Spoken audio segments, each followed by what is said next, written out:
Hi, everybody. Welcome to our last webinar of the year. We'll get started in a few minutes, or maybe a few seconds. I think a bunch of people are still joining. So hang tight for maybe 20 seconds or so, and then we'll get started.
All right, we'll go ahead and get started. So again, welcome to this release webinar, which is will cover release 61, which just came out last week. And this is our last webinar of the year. So we've had many, and all of those webinars are recorded. I'll show you where they are in a few seconds on our website. Today, I'm joined by my colleagues, Evelina Basenko at the University of Liverpool and Suzanne Warnfels at the University of Georgia.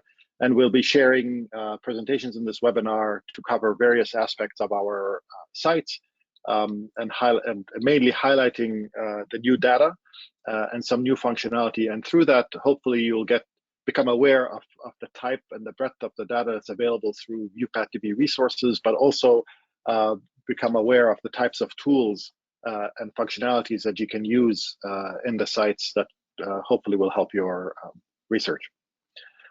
So before we get into the webinar, just a few announcements. So I wanted to highlight that we will be running an in-person bioinformatics workshop focusing on VEuPathDB. This will run from May 15th to the 19th, 2023, next year.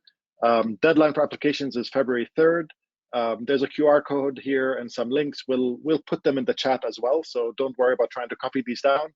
And of course, this webinar is recorded, and you will get access to the recording, and it'll be made available on our website too. So there'll be lots of opportunities for you to gain access to these. And you can see these workshops are hands-on, in person, and you can see Suzanne here teaching the background, so you'll get to meet some of us in person, hopefully in May.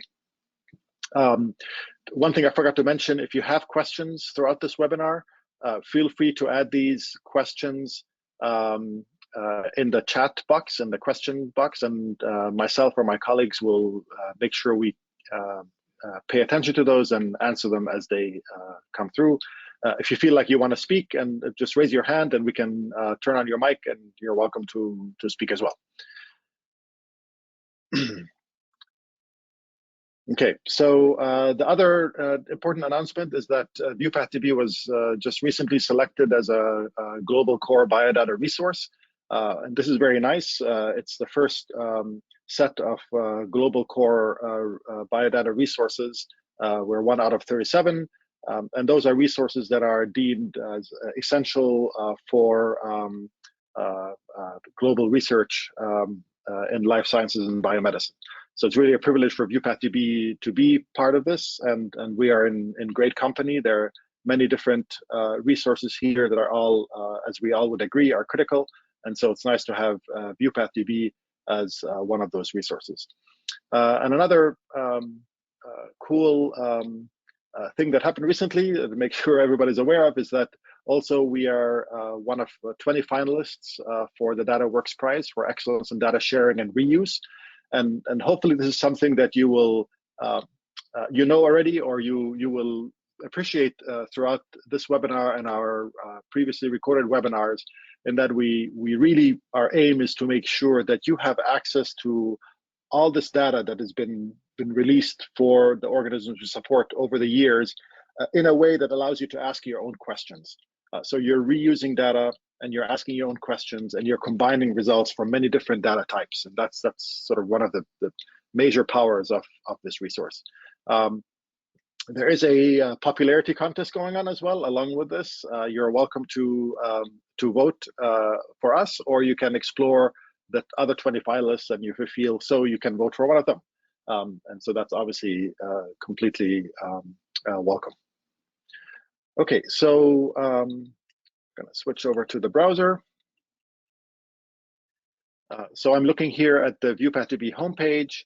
And as I mentioned, I will show you quickly where you can find more help and links to all of the recordings of these webinars. So if you go under help, there's an option here to learn how to use VEuPathDB. And once you click on this, you come to a page that includes a number of buttons to different types of help, including an FAQ page, so this frequently asked questions, which you can quickly go to, and it'll show you a bunch of questions that you can toggle open and close, and with nice information about how you can answer those questions. Sometimes you'll find an answer to your question on this page, but often you won't, and that's of course totally acceptable. And what we encourage you to do is to click on the Contact Us link anytime you have a question. Even if you think the answer should be there, and but you can't find it, just drop us a line, and hopefully we can make your life easier by answering your question quickly. So as you noticed here, we have other buttons, and I've just highlighted a couple of them. One is our webinar button. So if you go here, you can explore all of our previous webinars or any upcoming ones. And so you can see that we have some upcoming webinars in the new year. The registration is not open for them yet, but they're announced here, and we'll open these registrations soon, and you'll be able to register from this page. But importantly, what you can do is you can go down to our previous webinars and explore all the free recordings from that previous These are all YouTubes, so you can either access them here, or you can go to our YouTube channel to explore all of our recordings there as well.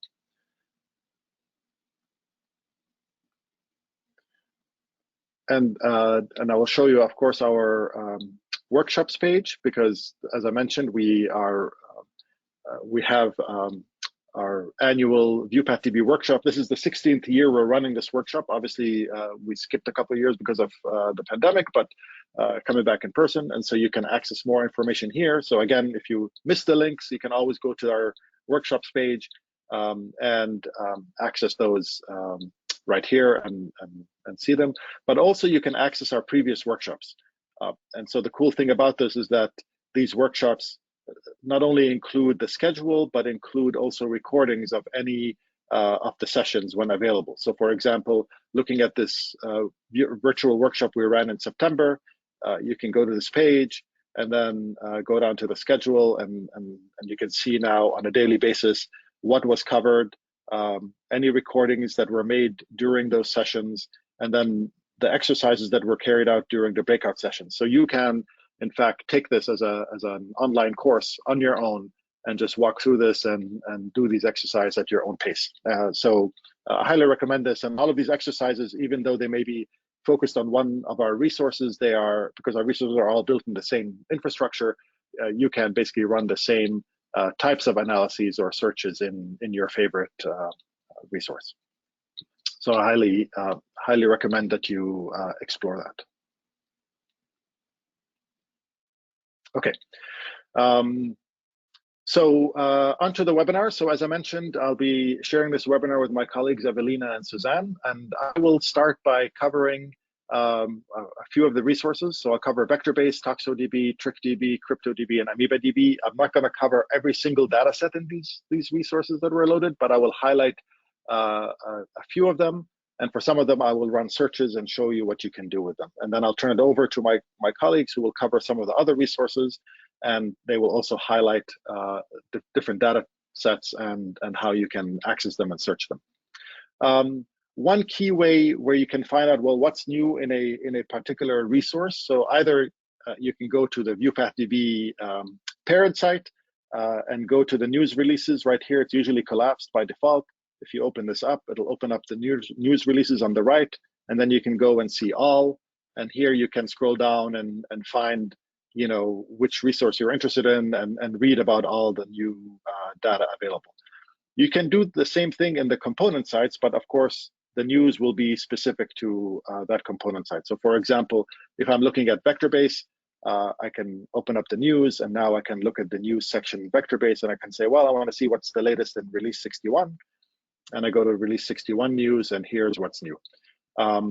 And so scrolling down, what's new in VectorBase, you can see that there are a number of new genomes that were loaded, genomes and annotation that were loaded, including 2 Anopheles genomes. These are very well assembled sequence with PacBio, so those are quite nice, and those are now available for all the queries. In addition, we've also loaded or updated additional genomes from GenBank, and so this happens also on a regular basis. Whenever a genome is updated in GenBank, we then reload the genome from the GenBank record and make sure we are in sync with them. In addition to the genomes, we've loaded a number of RNA sequence data sets, which you can read about here. In particular, I'll point out that this is important for many Anopheles researchers, and that is for a number of tick researchers working on Ixodes, is these cell line data sets. And so now you can go in and run searches on these cell line data sets. And in addition, for any new genome that we've loaded or that we've changed the reference for, we then realign all the data sets, the functional data sets that are available there. So that's something that was new in this resource. And again, you can go in and read about them, in more detail.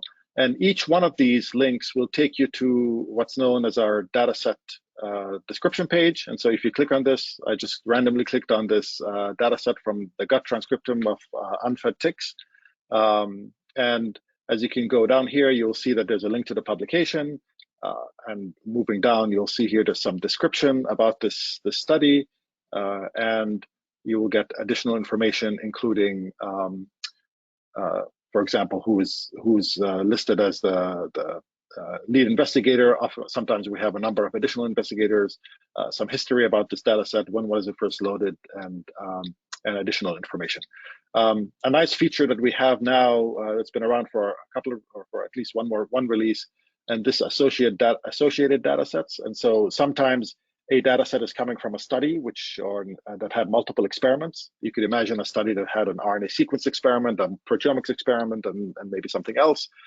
So you would like to know if these are connected. And so on the data set page, you can see that they're connected. And so here's an example where you can see that there are a number of data sets that are all connected to this resource. And sometimes these data sets are not in the same resource. So you could imagine that there's a data set coming from infected mosquitoes infected with malaria, with Plasmodium, for example. And so you may have a transcriptome of the parasite in the mosquito, but also a transcriptome of the mosquito as well. And so the parasite transcriptome would be in PlasmoDB, whereas the insect and the mosquito transcriptome would be in VectorBase. Okay, so one type of data that we load on a regular basis is population biology data. This is data that collects insects or arthropods from various locations, from many different studies, and they collect information along with these arthropods. And so the way we allow you to explore this data is through a tool called MapView that's on our sites. And one way to access this is to go up to our tools menu at the top. And from the tools, you can find this tool, the name of this tool, MapView, and click on it right here. The other way, obviously, is you can just click on the view on map from the data set itself. I'm just going to go to the tool itself and start from fresh, basically.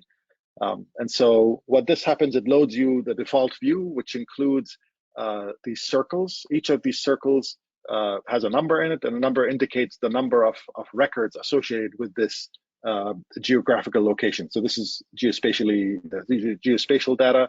And the nice thing about this map is that you can zoom in. As you zoom in, these circles will break down into more details, assuming we have details. So you could see that this circle actually represented multiple counties. In this case, we're looking at Florida. And as you zoom in, the more detail we have, the more distribution you will see across the map. So the other thing you can do, so you can obviously explore this just by zooming in and moving around and going to your region of interest, for example. But of course, this includes many, many different insects in here. You may be interested in looking at specific ones. So for example, I can look for abundance of certain insects. And once you change your category that you're searching on up here, you will notice that you get now also this menu here, which allows you now to select, well, what do you want to find? What, abundance of what? And so you can select species here. So one way is you can go to the complete list and find your species of interest. Another way is at the top here, you can just start typing the insects that you're interested in. So for example, I'm just going to go ahead and pick Ixodes pacificus. I'll pick another Ixodes scapularis somewhere in here. There we go. And let's pick some Dermacenter. I think there's another one in there, Oxendalis. And so as you can see, the map starts populating with circles representing collections of these insects. One nice trick is to, you'll notice here that these colors are, the circles around these names match the colors here on the map, but you can click on this optimize colors, which is kind of a nice way, then things will pop out better and it's easier to see them.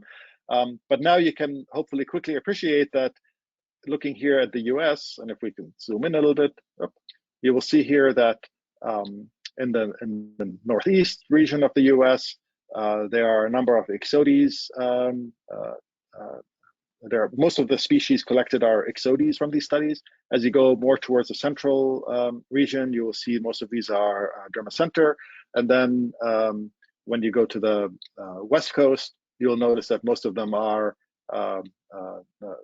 Ixodes pacificus, but also you'll see there's a combination of Ixodes pacificus and also some Dermacenter. And if you click on any of these, it'll open up a drawer here, which includes some more details and some a breakdown of the number of organisms that were collected and what type were they. Another thing you can add to this map in your exploration is, in addition to looking at the abundance of specific insect species, you can also ask about whether there was any pathogen present in them. And so by simply selecting this pathogen filter, you can specifically select ones, or you can just stick with all of them here, which is what I like to do. And I'll optimize the colors again.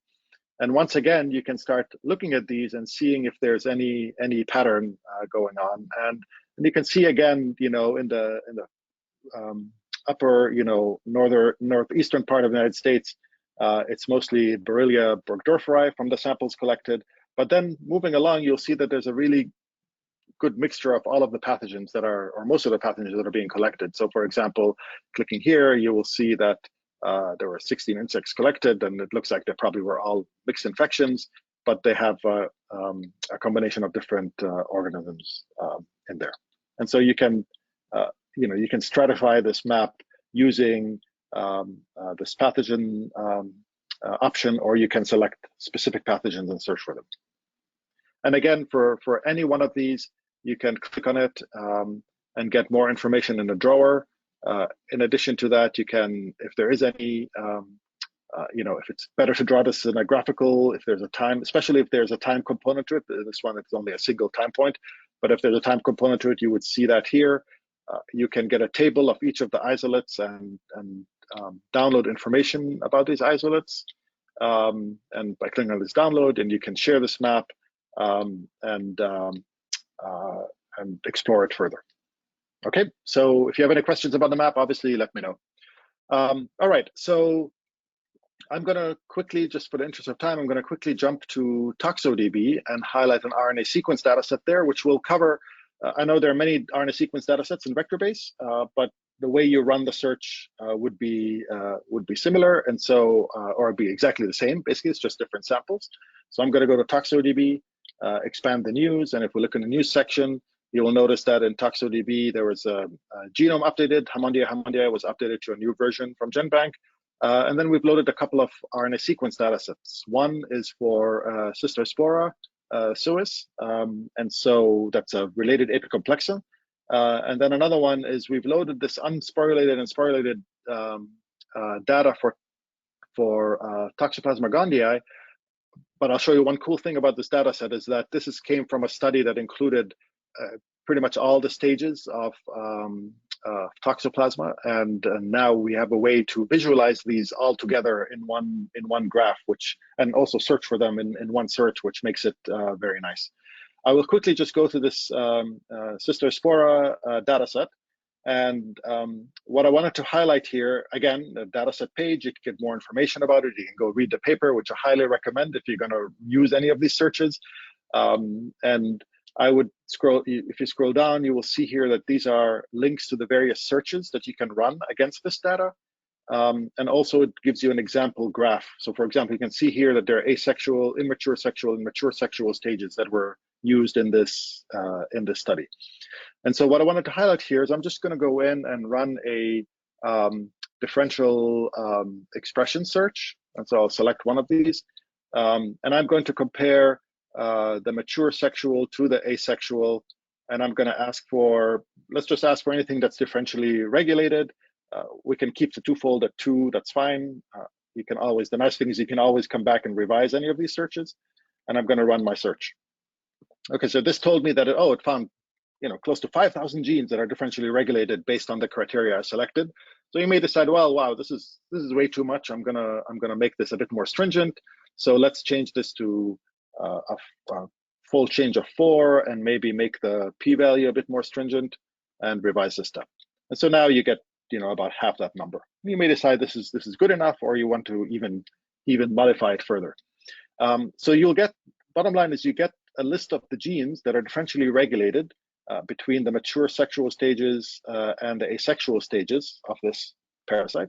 But the cool thing here, what I want to highlight, is that you can now find out if these genes have any orthologs in Toxoplasma. So for example, if you work on Toxoplasma or Neospora or any other organism in the database, you can just add a step and transform the results to a related record. And from the related records, you can pick orthologs. And when you select orthologs, you can, if you want, you can specifically choose one of the Toxoplasma strains. I'm picking the MB49 reference strain, and you can run the search. And so now what will happen, it'll transform these into the orthologs in Toxoplasma, and you can see, okay, there are 1,284 genes in Toxoplasma that are orthologs of these genes that are differentially regulated between the mature sexual stages and the asexual stages of Cystospora. And so now you could argue that these may be doing something analogous in Toxoplasma and may be worth exploring further.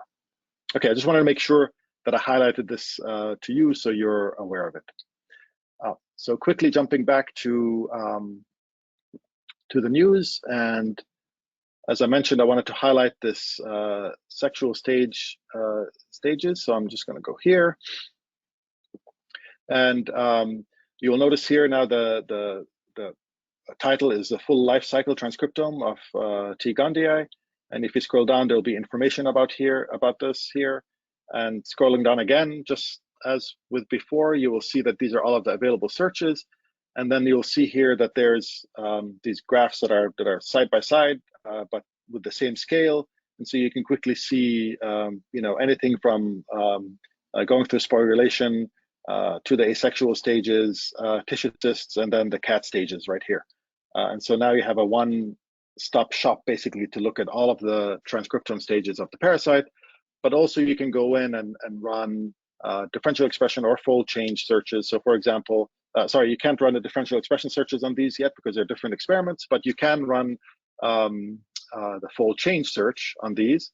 And so you'll notice that all of the samples are listed here. So I can quickly go in and say, well, I want to find things that are upregulated in all the cat stages compared to all the other stages in the parasite.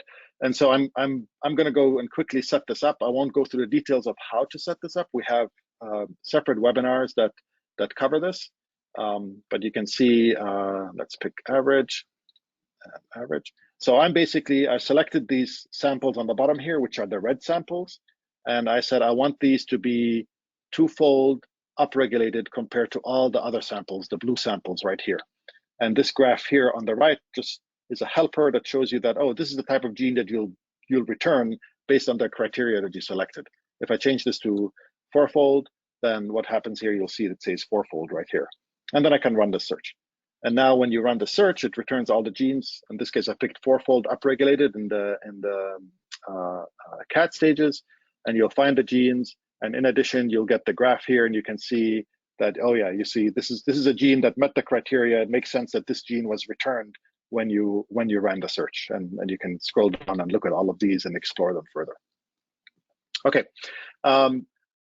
Highlight one more thing, jumping to TrickDB. So a really important update in TrickDB this release was the release of a newly sequenced, assembled, and annotated genome for Trichomonas vaginalis, G3. If you know anything about the Trichomonas genome, it is full of transposable elements and which makes it really, really tough to sequence. So kudos to the researchers who put all this work into this genome and making it available. This is not published yet. It is available in GenBank, and so the researchers made this available before publication, which is really fantastic for the community and should be applauded. And again, with any of the genomes, there are many different searches that you can run on these. And you can access these searches here, or from any of our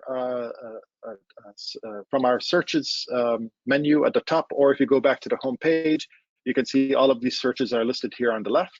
So for example, I can go to genes and search for sometimes these categories are supposed to be informative, but sometimes it's hard to figure out, well, where would, for example, gene model characteristics be?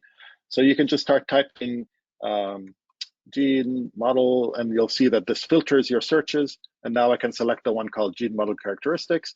And what I'm interested in is finding all of the genes that are involved in that are potentially transposable element genes. So I'm going to pick this new genome, and now this table here filters, and I can pick, for example, a gene type.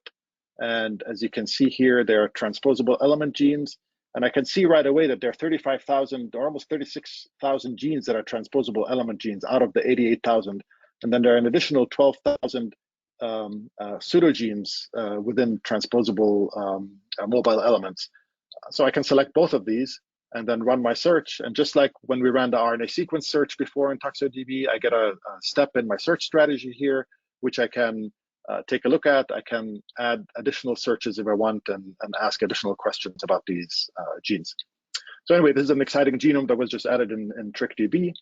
And just to mention, in CryptoDB and in AmoebaDB, I'm just going to highlight the genomes that were and data that was added. I won't do any searches because I need to turn it over to my colleagues. But there are a couple of cool genomes. These are eugregorines, and they're epicomplexa, and so they're quite interesting to take a look at from a evolutionary perspective. But these include 2 genomes and some RNA sequence data available on them. And in AmoebaDB, we had just some updates to genomes. One is the Acanthamoeba castellani genome, which was updated with annotation from the community, and these were updated via a tool called Apollo in our sites. And again, we have other webinars about this, but we have a tool that allows you to go in and make your own changes and update the annotation, and then that makes it all the way through to the genome at some point once we reach a particular threshold. And we also updated the Naegleria loviensis genome from the most recent GenBank record. All right, I'm going to stop here and turn it over to, I believe, Suzanne. Yeah, that sounds good. Okay. Make you presenter.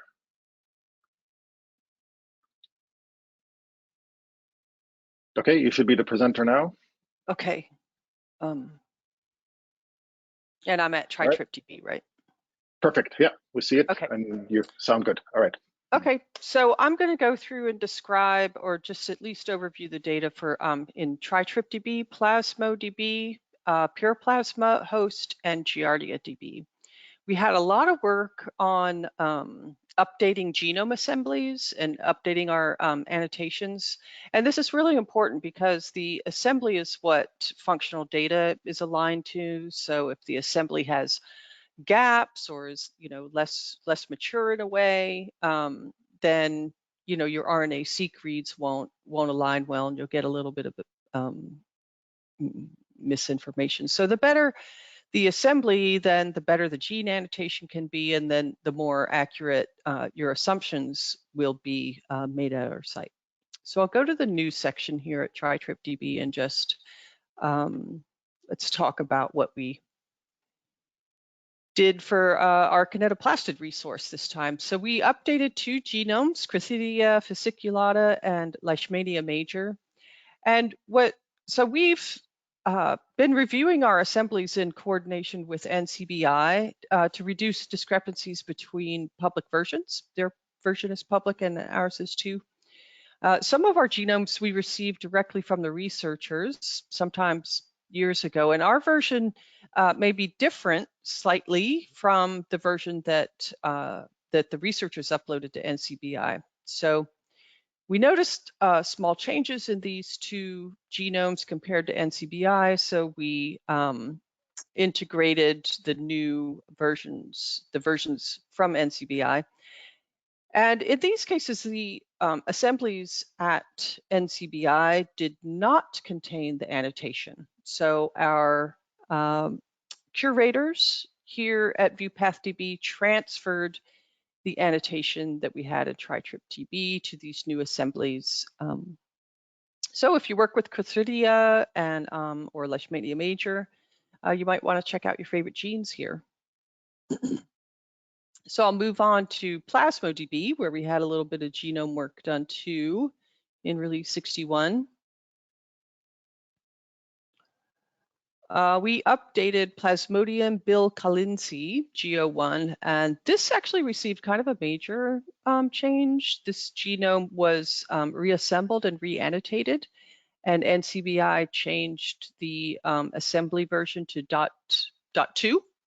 So we have updated our genome at PlasmoDB to be current, and there might be some real changes in there if you're interested to look at that. I'll move on to Pyroplasma and go to the news there. More genome work, right? So for genome sequence and annotation, we actually integrated 4 new annotated genomes, 2 from Babesia and 2 from Theileria. There is a publication about the ones from Theileria that describes a comparison. Might be a nice study to look at.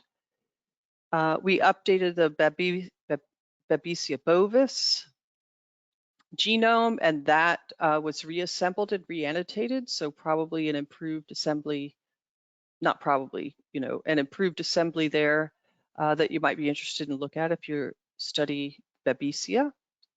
And then Cytoxine felis winnie actually received some annotation updates. So one of our annotators, Dave Starnes, noticed that although the genes were called, the product descriptions were all, I believe, unspecified product. And so he used an orthology to transfer product descriptions to all of these genes. So if we go to look for genes based on taxonomy and organism and search for the Felis genome, Cytoxin Felis strain Winnie. This search will return all genes in that organism. So I'll say get answer. It's 4,321. And although some of them still have unspecified products, these other ones we can assume that this is a heat shock protein because its ortholog in Babesia was called that. So that's super useful things that our annotation team does. I'll move on to HostDB. HostDB actually got quite a bit of RNA-seq data. The first data set was a Candida species in mouse where they looked at macrophage phagocytosis. Eve might say a little bit more about that. And then there were 3 studies in Giardia. Those are the remaining studies, and they're associated with a 2022 publication from the SVARD lab. They did quite a bit of work looking at encystation, in Giardia, changes in the transcriptome, and then the interplay between the host and Giardia during those incubations and experiments. So we'll look at those in a little bit. So if I open this up, right, I'm going to go to this dataset page, and I'll just show you that if I scroll down to associated datasets, that you can actually go to those other datasets in GiardiaDB. Okay. And now you have access at your fingertips to all of the searches that are available for those datasets. I sort of digressed a little bit. Let's go to the homepage of GiardiaDB and to the news. We can look at everything that was integrated there. We updated the spironucleus genome, and that was actually another assembly that has been resequenced, reassembled, and reannotated. So a lot of changes,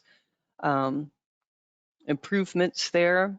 There were 4 RNA-seq data sets, 3 that dealt with encystation and then metronidazole resistance, but they're all from the SVARD lab. And then we are in the process of changing our reference on GiardiaDB from assemblage AWB to a new genome version. We loaded a chromosome level assembly of Giardia assemblage AWB last release, and in this release we have aligned RNA-seq to the new genome WB 2019. And in release 62, we'll transfer all functional data to that assembly, and any new functional data we integrate will be aligned to WB 2019. It's really an advantage to have a chromosome level assembly, so we're going to go ahead and take advantage of that and use that as a reference in Giardia. Okay, so I'm going to demo some of these RNA-seq data sets that were done in intestinal epithelial cells, and then look, because they're both in Giardia and in host, right? When they isolated the samples, collected the samples from these experiments, they collected both human and Giardia. They didn't try to separate the parasite from the host. So when they sequenced that, we got both reads, and now part of the data is in Giardia and part of the data is in HostDB. All right, so let's go to the RNA-seq searches. And I'm going to look for the, my E doesn't work on my keypad all that well anymore. And I'm going to look at this first one, Giardia infection in human intestinal epithelial cells. We were able to do statistics on that because there were replicates. And, it looks like they have a trophozoite control that they ran RNA-seq on, and then took samples of the infection at 1.5, 3, and 4.5 hours. So I'm going to compare the 4.5 hour to the 1.5 hour, look for differentially expressed at twofold, and I'm going to increase the the p-value to 0.05 because it's kind of an accepted p-value. So I'll say get answer. Right, and so what I'm returned here then is 51 genes that are differentially expressed in between the 4.5 hour and the 1.5 hour incubation or incubation, right? And this is a tool. I want to just send this to VEuPathDB, where I can access all of our data. Say there's another organism that you're interested in how encystation works there, or its interaction with things. So I am going to say send to VEuPathDB organism strategy. And I end up, and here I am now at VEuPathDB, and I have my list of 51 genes. And the title here of this search is genes from GiardiaDB step, right? So we are tracking that. Now I can go to HostDB, and I want to search that same data set. So I'm going to say transcriptome, RNA-seq, look for IEC. And I'm going to choose this last one, human IEC cell transcriptome.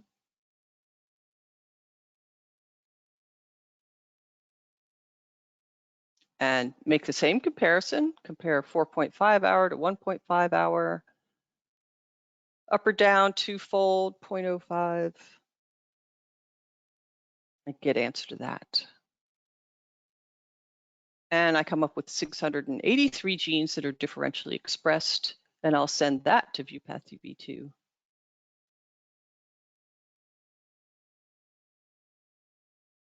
So now I have both of these in VEuPathDB with a whole host of other organisms associated with it. And I can say I want to transform these into the Giardia species and see if any of these same orthologs are expressed here. So I'm going to transform to orthologs. I'll transform it into WB 2019 because that's what this data was aligned to.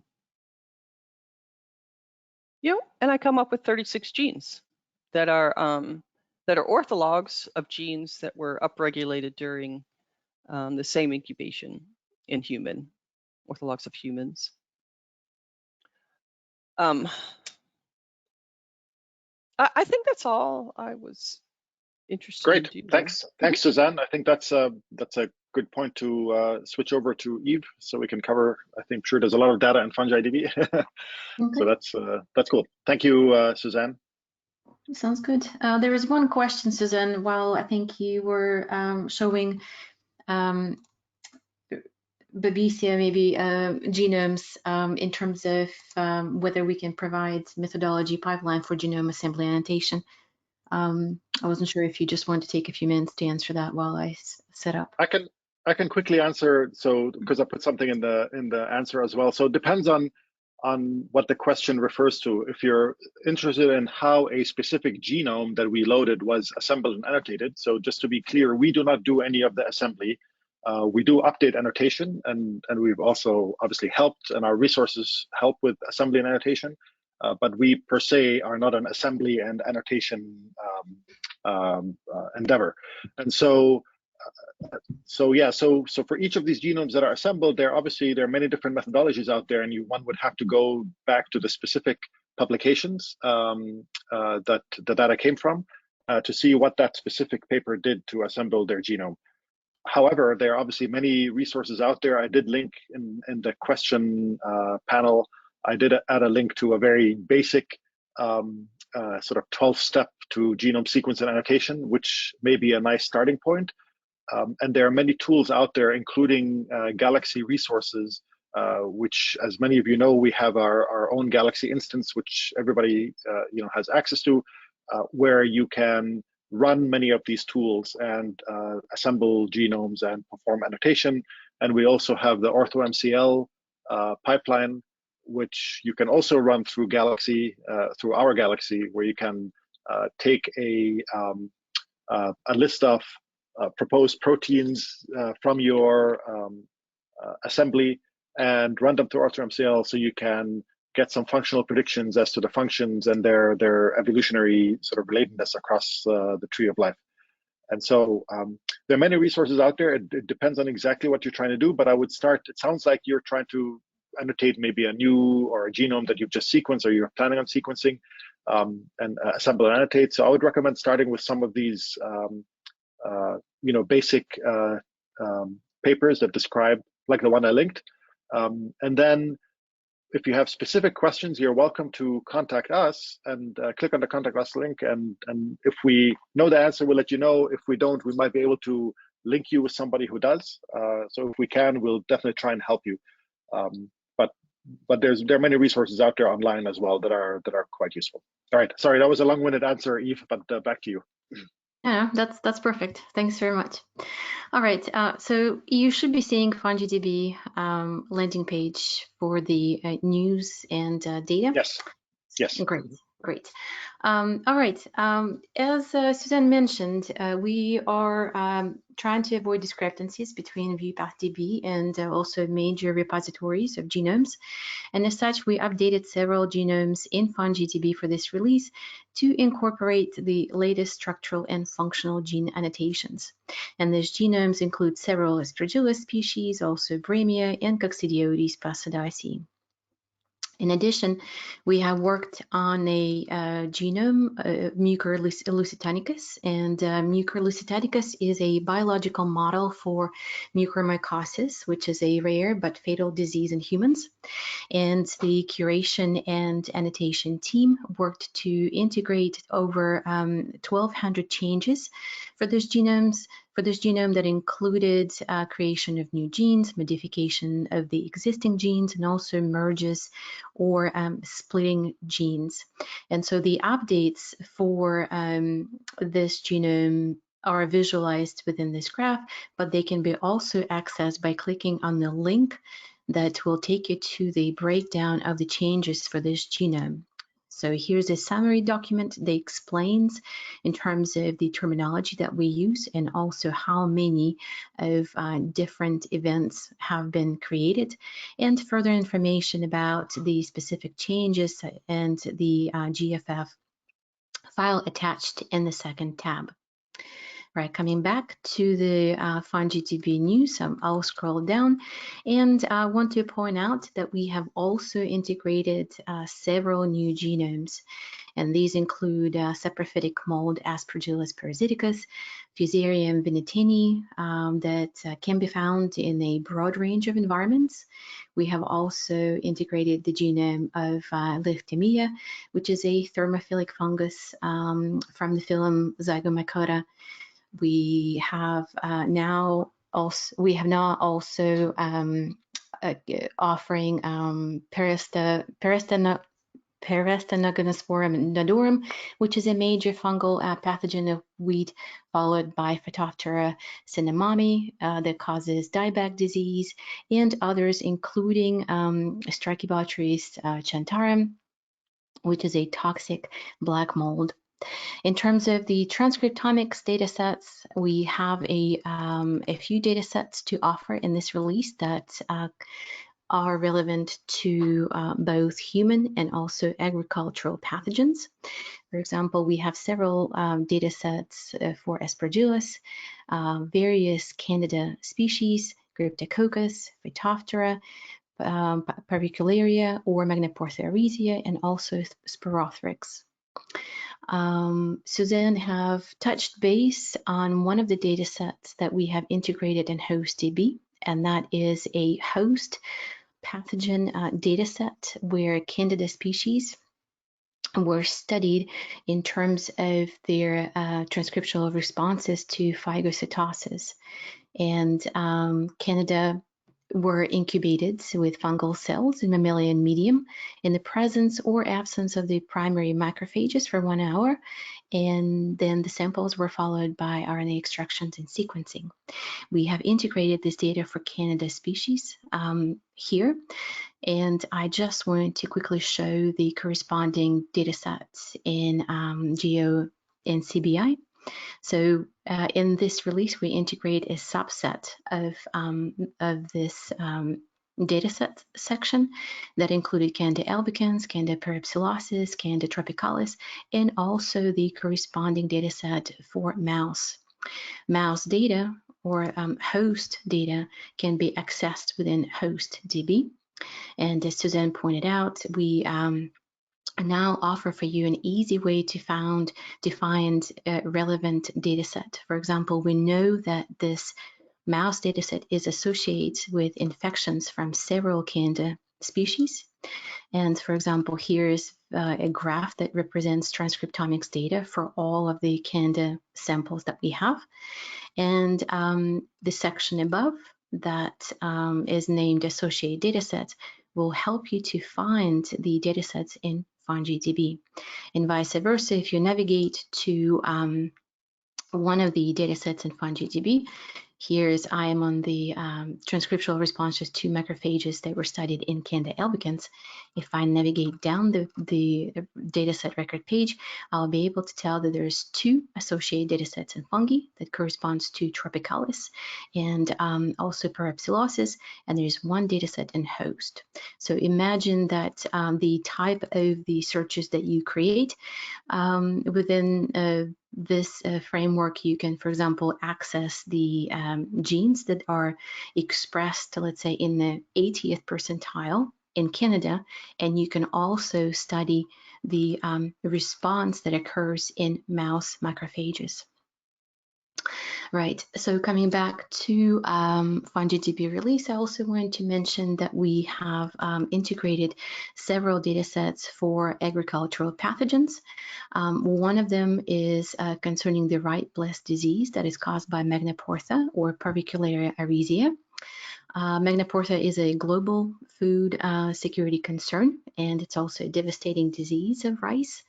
And in this particular release, we have integrated the dataset from Nick Talbot group that looks at the transcriptomical changes associated with Aprisorium development.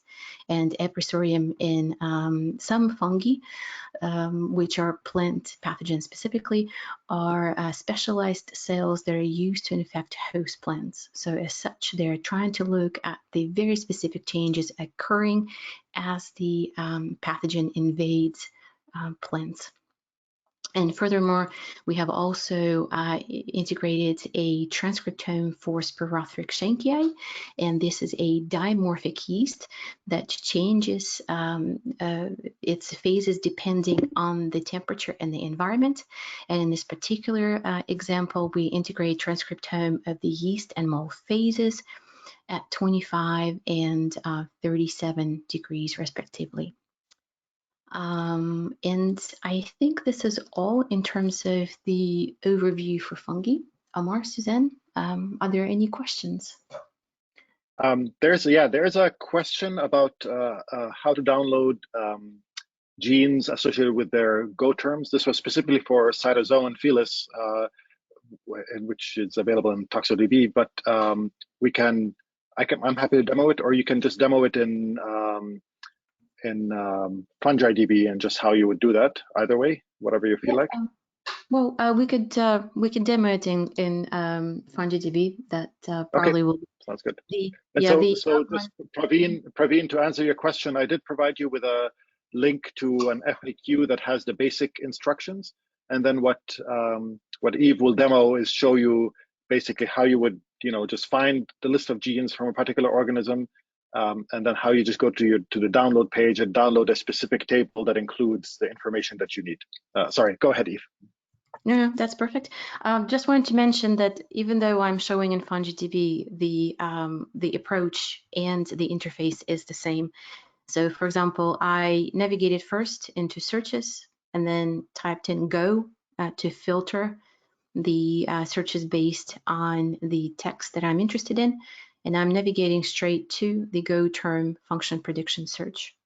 And so what I will try to do, I will use the Aspergillus fumigatus, which is one of the fungal organisms, AF293, to look for specific Go terms. I don't know which, let's see, let's just look for something. So one way, so while Eve is showing that, I mean, that's a nice way to find genes associated with a specific Go term. But let's say you just want to download, you want to get the entire genome. Let's pick an entire genome, and you want to get all the Go terms from that. Yeah. Okay. For that, then you don't have to run a Go term search. You just run the search for the genes and then download, right? And so, but anyway, you can demo this, and then we can, yeah. Yep, sounds good. I can show it both ways. So let's just say for the example, we'll look at the Go term, that is the cellular macromolecule metabolic process, and click Get Answer. So when you click Get Answer, the search will return a search strategy. That is, at this point, we'll have only one step. And in order to download the list of genes, but also associate Go terms, you'll simply navigate to the download button, click on it, and then follow the selections at the top to either pre-configure your search or just extract the relevant information without any additional information.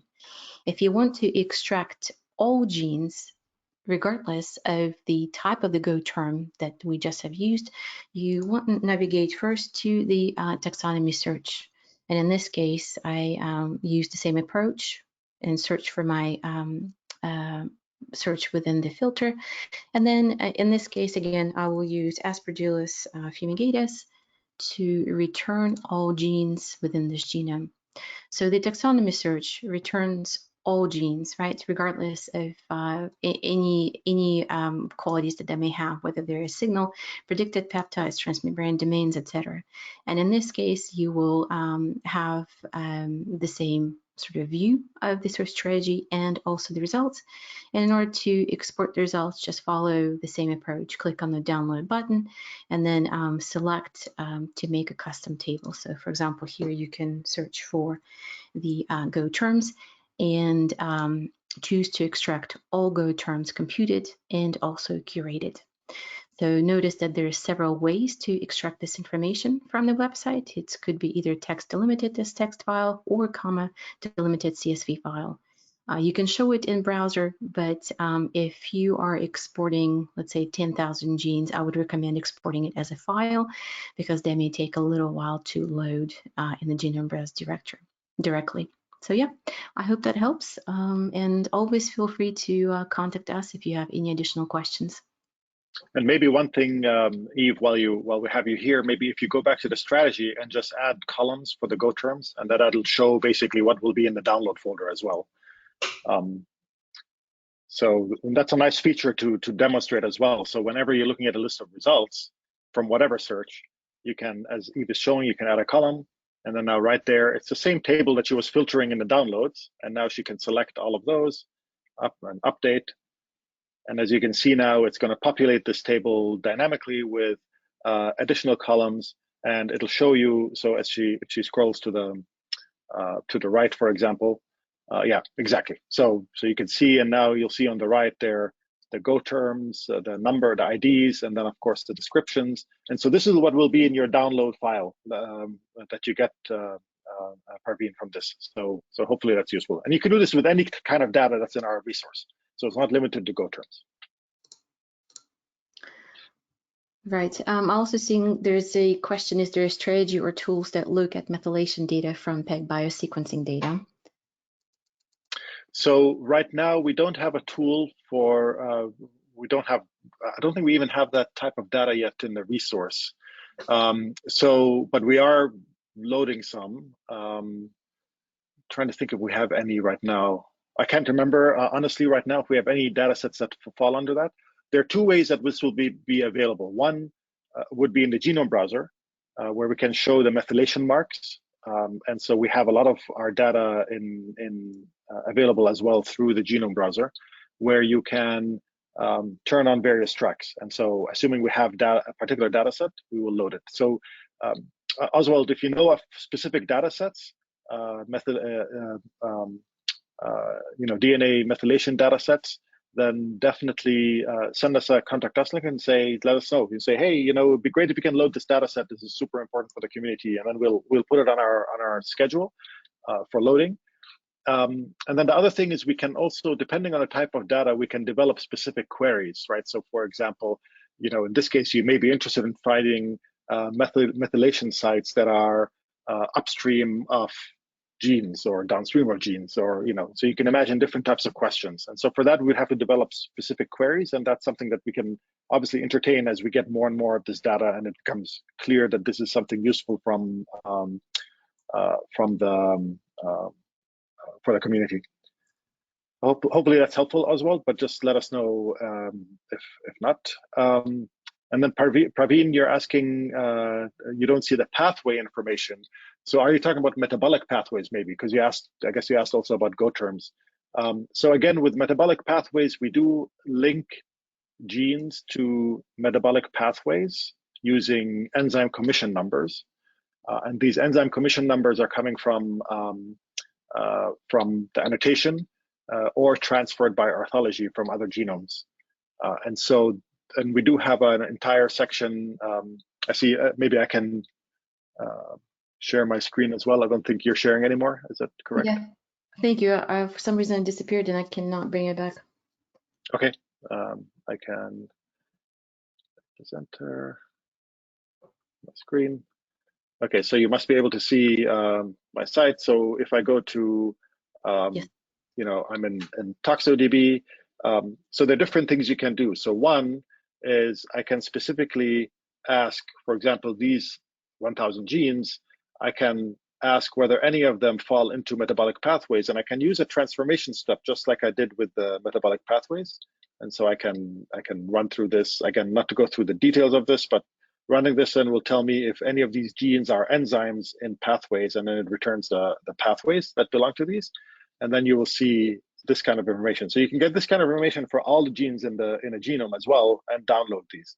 So definitely you can get that. So hopefully I understood your question correctly, but of course, let us know if not.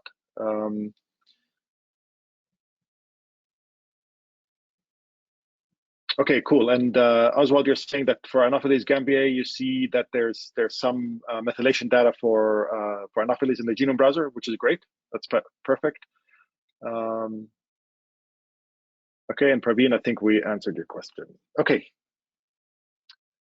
cool. Do we have any other questions or comments? I don't think so. Great. And I think, obviously, again, as Eve indicated, and we always indicate this in all of our webinars and workshops and anywhere we meet our users, is this contact us link is really, your best friend.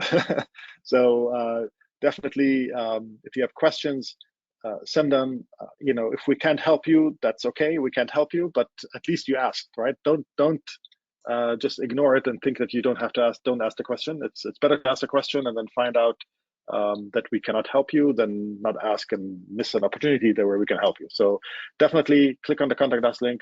You can ask us questions, but also you can let us know about issues on the resource. Sometimes you're looking, for example, Oswald, if you're looking at some of the tracks, the methylation tracks, and you think that there's something wrong with them or they don't look right, let us know, because maybe there are things we can change in the configuration that make them more obvious, or ways we can show you how you can change the configuration in the genome browser to make it more obvious to you.